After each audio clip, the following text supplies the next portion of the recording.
Brico, un peu de nous, beaucoup de vous. Posez un parquet massif. Le sol de cette pièce va être habillé d'un parquet massif. Voici comment le poser. Avant de commencer, pensez à stocker le parquet dans la pièce 48 heures avant la pose. Il s'adaptera ainsi au taux d'humidité ambiant. Dans une habitation ancienne, il est même conseillé d'ouvrir les paquets. Voici la liste des outils dont vous aurez besoin pour réaliser votre chantier.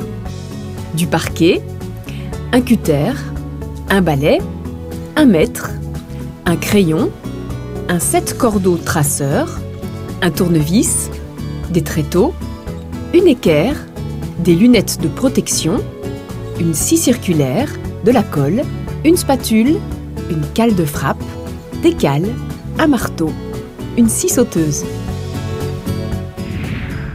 Étape 1. Préparez la pièce. Commencez par nettoyer soigneusement le sol qui devra rester propre tout au long de votre chantier. Un petit conseil, gardez la brosse à proximité pour balayer régulièrement. Vous êtes maintenant prêt à poser le parquet. Étape 2. Tracez l'emplacement de la première ligne. Dans cette pièce, on choisit de placer les lames de parquet parallèlement au mur du fond. Elles seront donc dans le sens de l'entrée de lumière, ce qui est idéal. Mais ce n'est pas toujours possible et c'est de toute façon un choix esthétique. Dans tous les cas, attention à l'alignement que vous allez choisir. Les murs ne sont pas toujours aussi droits qu'on l'imagine et si on démarre légèrement en biais, c'est tout le plancher qui sera de travers. On commence donc par tracer soigneusement une ligne à l'aide d'un fil traceur pour délimiter l'emplacement de la première lame. Attention, il faut tenir compte d'un espace de dilatation contre le mur d'un demi-centimètre environ. En effet, le bois va continuer à travailler une fois posé. Pour utiliser le fil traceur, on commence par placer une vis sur un des repères mesurés. On peut ainsi le dérouler jusqu'à l'autre repère. Ensuite, on fait claquer le fil contre le sol pour qu'il laisse un trait bien visible. Un conseil, faites-le claquer de manière bien verticale, le trait sera plus net et bien droit. Étape 3. Placez la première ligne. Pour démarrer, on vous conseille de préparer la première ligne de parquet sans l'encoller. Cela permettra de bien soigner l'agencement des lames. Commencez toujours par placer une cale contre le mur pour constituer le joint de dilatation. Arrivé en bout de ligne, il faudra recouper la dernière lame pour aller jusqu'au mur. Attention à tenir compte du joint de dilatation et à ne pas couper le côté de la languette dont vous aurez besoin pour poser votre dernière pièce. Un conseil pratique, faites les découpes dans une autre pièce pour éviter de salir le sol. Quand la première lame est constituée, on est enfin prêt pour passer au collage. Étape 4. Encoller la première ligne. Choisissez de la colle spéciale pour parquet. Elle devra être travaillée avec des gants en latex et posée avec un peigne. Soyez consciencieux, évitez d'en étaler sur les gants pour ne pas salir votre parquet. Pour encoller les lames, il existe 2 techniques. En général, on pose la colle sur le sol pour la première ligne entre le mur et le trait bleu.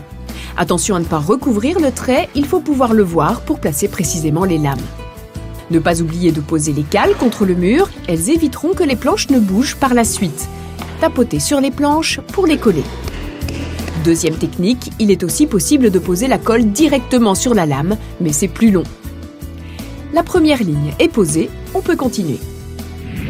Étape 5. Posez les autres lignes. Pour les lignes suivantes, le plus rapide est de poser la colle directement sur le sol. Il est possible de travailler sur plusieurs lignes à la fois et donc de poser la colle sur une bande de 70 à 80 cm. Mais attention, le temps de séchage de la colle est assez court, en général 15 minutes environ. Il faut donc pouvoir travailler rapidement. Pour emboîter les lames, on peut s'aider d'une cale de frappe, comme celle-ci. Une chute de parquet peut aussi être utile. Dans les 2 cas, frappez avec prudence pour éviter de faire bouger les autres lames. Enfin, il faut resserrer tant en largeur qu'en longueur. Un petit conseil, il est plus esthétique d'avoir des découpes irrégulières. Évitez donc ce résultat. Étape 6. Contourner un obstacle. Il arrive fréquemment, surtout dans les maisons anciennes, de rencontrer un obstacle. Il faudra alors opérer une découpe pour permettre au parquet d'épouser parfaitement la forme de la pièce.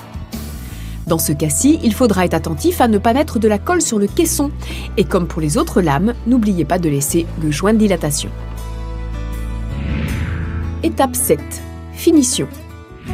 Quand toutes les lames sont posées, il faut laisser sécher plusieurs heures, parfois jusqu'à 48 heures avant de pouvoir marcher dessus. Consultez la notice d'utilisation sur le pot de la colle.